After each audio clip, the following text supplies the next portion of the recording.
Okay, here we are. It is February, mid-February. It's snowing outside. We haven't done an Alzheimer's podcast for about a month and a half, I think. It's been a little while, right around Christmas time, I think.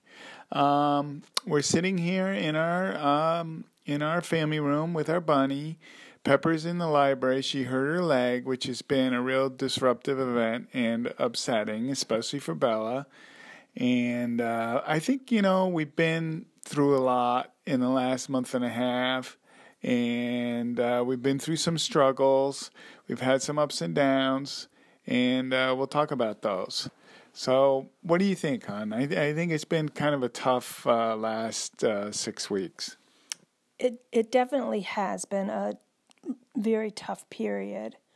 And one of the things that makes it tough is that for a very long time, I've sort of like lived in the land of, lollipops, la la la land, where, nothing bad can touch me. And, that utopia is sinking like a blown up U-boat. Or like a boat that the U-boat blew up. Yeah. So, I mean, I'm not sure if I'm a little nutty. Well, we're sure that that's true, but I feel like if I'm out of breath, I'm like, oh no, it's going into the next stage, which of course it's not. It's just that, I'm like shoveling, but it's so mysterious in the sense that the doctor can't say, okay, now you're going into phase this, or now you're going into phase this, and now this is what's going to happen, because nobody knows. And not that I care about knowing, it's just at times I feel I should know more than I do. And it's kind of like we're the experts. We go to the doctor and we know a lot more about what's going on than the doctor does. It's like every Alzheimer's patient and caregiver is the expert on their own experience. Right. I don't want to be the expert, though. No. I want an expert to fix me. I know. It's very frustrating. Well, I'm not going to, whine and complain, because there are people who are in a lot worse shape than I'm in. I have a lovely home, a wonderful husband, great animals, a lovely family. I still can do a lot of stuff. I'm not homebound. I drive all over the place. I swim at the Y 3 times a week. I walk my dog every day. I drive her in the mountains every day for a couple of hours because she loves it. And I clean, I cook, I make stuff. I'm not incapable. And, that is good. But I know, it's like I'm waiting. When is the first shoe going to drop, and what's it going to be? Well, do you feel like things have gotten harder recently in terms of your mental issues, your mental decline, struggling with things, trying to remember things, that kind of thing? Actually, no. I wish I could say yes, because then I would, I would be more pathetic, and maybe there'd be more understanding. But actually, people would send you money. Yeah. Oh, yeah. No, but I don't. Maybe it's the disease. I'm not sure, but I don't notice that I'm declining. I think that's part of it. I think that's part of the disease. It's the weird part of it is because it's affecting your brain. You can't see what's happening. Right, and other than like not being able to remember words and stuff, I still drive. I never get lost. I still go grocery shopping. I still make plans and decisions. I'm still an excellent cook, and I don't screw that up or anything. It's like I have this looming disease over me that is like a umbrella full of bats waiting to descend on me, but they haven't yet. I still do everything that I've always done. Well, let's talk about why the last month and a half has been hard then. Because of the dog injury? Is that what you mean?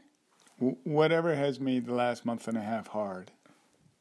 Certainly the dog injury has been hard in the last 2 weeks. That's been really upsetting for you. It's like destroyed my life for now because I love that dog so much and I don't like her being in pain, and she and I have a really strong relationship. I can't take her for rides in the car anymore. I can't walk her anymore, and those are things that she and I shared and looked forward to, and now we can't do that. I have to like sneak out so she doesn't see me getting in the car because she gets really upset if she knows that I'm leaving without her. Yeah, I mean, I don't know where I was going with that, but... that is where you were going, just describing that. But, I mean, we should let people know Pepper sprained her leg, and it's almost certainly going to get better. It's happened in past winters. The lawn gets icy. She's out there all the time. She does some kind of sprain or something, and, she limps for a week or so, and then she's better. I think that from now on we should just salt the whole lawn, and then it won't be crusty and it won't make it hard for her. She's a short-legged dog and it's very difficult for her. Yeah. What about the anxiety? That's also been hard for the last month. It has? What anxiety? The anxiety that you have been feeling. That started when you got that steroid shot. Oh, man. Holy crap. That was the worst. I would rather go through childbirth with 12 babies all in one delivery. That was the worst experience, I have to say, in my life. And I've broken my arm. And I have broken a lot of things in my life. I've injured myself many, many times. I'm like a walk-in disaster. And that experience that I had recently was the worst experience I've ever had in my life. And I went through natural childbirth twice. Without even making a peep. And then I get this steroid shot and my life is over. Yeah, it's been bad, but it seems like it's pretty much faded now. Faded but not gone. Yeah.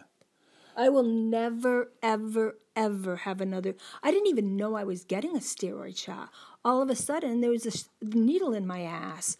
I didn't know. It wasn't in your ass. Where was it? Oh, maybe it was. It was in my ass. Okay. On my butt cheek.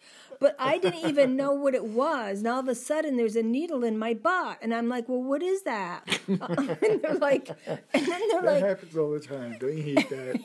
And then, wait a second. And then I'm like, what was it? And they're like, it was a steroid. And I'm like, well, what's that going to do to me? And they're like, well, it could change your mood. Change my mood? I became suicidal almost. It was horrible. Yeah. It was, honey. Was it not? Yeah, no, you were in bad shape. I do think that, it interacted with your Alzheimer's. I don't think that that would have happened. No. I think it did. No. I honestly, honey, I think you would have bounced back very quickly or not even had that at all. Wait. When I went into that doctor's office, one of the first things I said was, just so you know, I have Alzheimer's. And he said, I know, it's in your file. No, I know. They knew, and that probably is on them. They should have been more careful about it or thought about it a little more.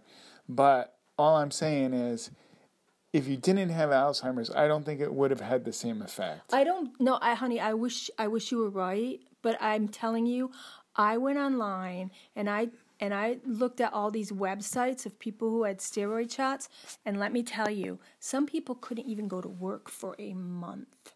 I mean, okay, but lots of people have steroid shots and nothing like that happens. Well, in the case with me, something really bad did happen. I had to go to another doctor to get a antidote from the steroid shot. Right. And now anti-anxiety. And now I'm still on a new drug because of that. Right. That was the pattern. And let me tell you, when I read all the blogs about steroid shots, every single one of them. Some people couldn't even go to work for weeks after getting a steroid shot. Yeah. Well, okay, because people put that negative stuff up. But anyway, that has been hard. That has been really hard. It was a nightmare. I had to get a counter drug to that steroid. I had to go to another doctor, and they had to give me another drug to counteract against that steroid. I just have a sensitive nature. I mean, it doesn't have anything to do with the Alzheimer's, honey. I've always been sensitive about stuff like that, which is why I've never had a steroid shot before. Okay. And it seems like you've gotten more vulnerable, more emotional, more sensitive. That's the steroid talking. Even before that, I think that that's part of what's going on with the Alzheimer's. Which is? More vulnerable, more easily hurt, more easily upset over things, whatever like they what? may be. Give me an example, because I don't know. Like if you're worried about, Pepper dying, for instance, you sort of obsess. Why would you even say that to me? Pepper is never going to die. I can't bear the thought of that happening. I know. Well, that's kind of my point. And those sorts of things, I think, are way more upsetting to you to consider, or, you're more worried about me and the kids. Like if I want to go drive somewhere and it's snowing, you're like really, really worried about it. We used to live in the North Country. We used to not even mention it. Honey, that I'm older, and not only that, we have children. I'm a worrier. I mean, I've always been a worrier. I'm a constant worrier.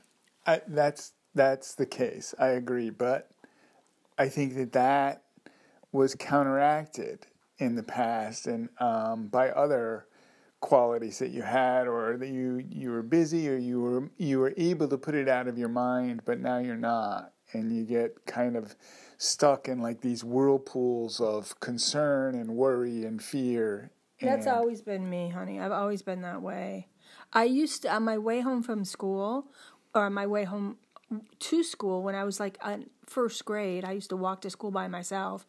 I would walk through the woods, and I'd never take a straight way. I'd like find some direction to go in.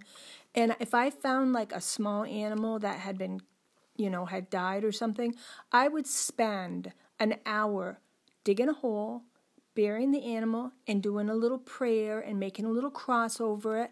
And then by the time I'd get to school, I would be really late and I'd get in really big trouble. But that is the sort of thing that I would do. I'm someone who really worries about other people and other things. Well, okay. So these have been part of your personality forever. But now it dominates. Now it's like that's the most prominent, most dominating sort of features. It's like, which is, just kind of a sensitivity and an emotional attachment to the people and the animals that you love, and a constant concern about that, and often sort of recurring fears. And I'm not saying those weren't there before. I'm just saying that they're a lot more now, a lot more often. I don't feel that way. I mean, I might be acting that way, but I don't feel that way. I have sort of control over my animals, and they have the best life of any animals that possibly could have. And I'm, responsible for that. And I don't feel like I don't have any control over it. I have complete control over it. Okay. Yeah. Oh, yes. I guess. I mean, and there's an indulgence, indulgence of them. There is an indulgence that you have a hard time, not doing. I do indulge the animals. I love them both very much. They bring me an immense amount of love and affection. And it's not because I'm lonely or because my kids are all grown up and have left the house. I actually happen to love animals. I've always loved animals. And having two living with me in my house, even though one has to live on one side of the house and one has to live on the other side of the house because one's a dog and one's a rabbit, they are very, I have a strong responsibility toward them, and I love them both very much. And as my family will say, if the time comes that one of them, bites the dust, they're all leaving town. I think that those are the aspects, and those are really positive things, and it's nice, but I think those are the aspects where sort of the impulsivity and the lack of discipline, the lack of, you can't really stop yourself from indulging in, giving beans and pepper treats or, that sort of thing, spending all your time with them. It's like that's where that comes out for you. Like I've heard with other Alzheimer's patients, it's like they get really grumpy and, they snap at people that are taking care of them and that sort of thing. You know what I'm saying? It's like it seems like one thing that happens with Alzheimer's is that you sort of lose your ability to curtail your strongest impulses. And I think that is where it's showing up in you. Which is? Like, your, focus on beans and pepper. Well, I focus on other things too. I'm not complaining. I know that sounds like a complaint. It is a complaint. But it's really just an observation. I think it's very positive. But let me just... It's so much better than being like... Can I just mention how much attention you get from me? I know. I've laid that attention on really thick. I know. Well, even with that, like, let's say you used to be concerned, like if I were to, have something I needed to do during a snowstorm and I had to drive, you might be concerned in the past. But now it's like you beg me not to go, and I think before you would control it because you knew that this was something I had to do and, you didn't want to,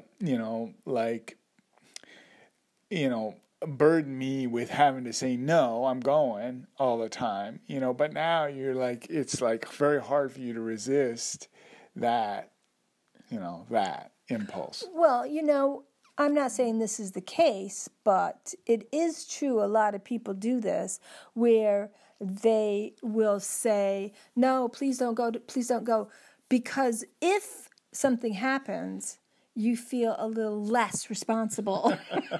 So that's what you're doing? No, I'm just saying. It's good to know. No, but what I'm saying is that I have always been a worrier. I mean, I've been a worrier since I was a little girl. Mm-hmm. There's nothing that I can do about it. It is exactly who I am. I am concerned about people, and I worry about people. And, sometimes my better judgment isn't so much better. I mean, I've interfered with people getting in fist fights. I'd jump in between two guys who were in a fist fight, and I'd tell them to knock it off because, kids were coming out from school and they didn't have to see that.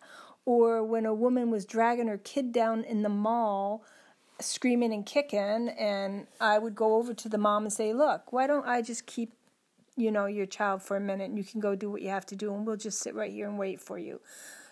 That's the sort of thing I would do, and I don't find that to be obnoxious or anything. No, I have always really respected that in you. I think that's admirable. But, yeah.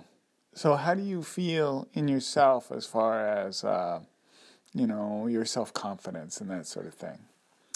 Well, to be honest, I still have an awful lot of that still.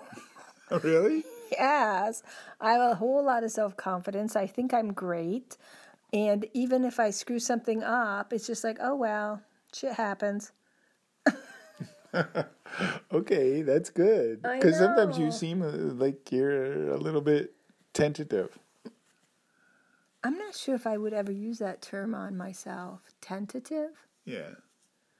Well, that's only if I'm trying to get something out of you. Oh, okay. I'll be tentative, so it's sort of like a little manipulation thing, like honey, hum, No, yeah, I'm familiar with that. But I thought there was more sincerity to it these days. Perhaps not. Well, no, you know I just adore you, and I do things for you all the time that maybe you don't even want me to do, but I do. And I look forward to seeing you every single day. It is it just lights up my day when you're around.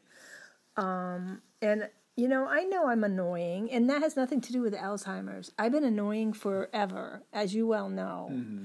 I mean, when we were dating, geez, I annoyed the crap out of you. Mm-hmm. And, you can't really change who you are, even if you have Alzheimer's. At least it hasn't happened to me.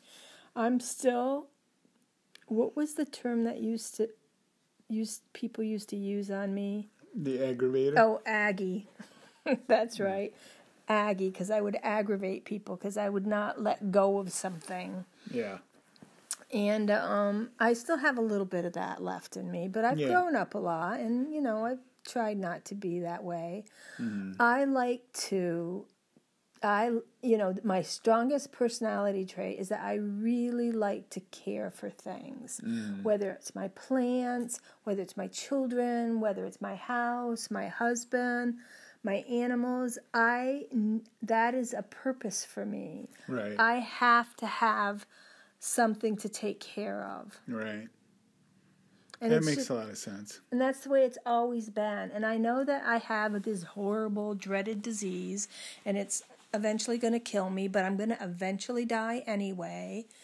I just, I don't feel diseased. I'm glad. I don't feel diseased at all. You sound a lot better today.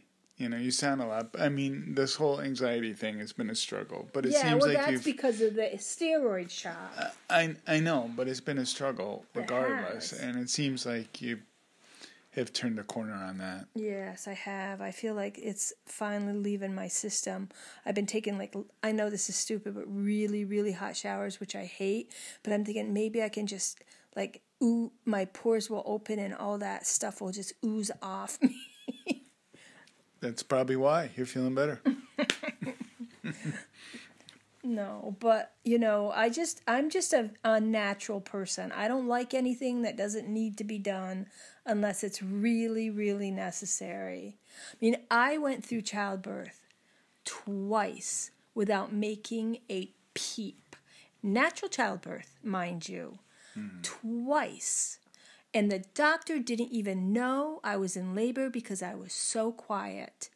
And the steroid shot was way worse than natural childbirth. Okay. And when I broke my arm. Okay. I don't like something controlling my, I don't like being controlled. And that's what those types of drugs do. They control you. Yeah. So, okay, I'm done. Okay, I am too.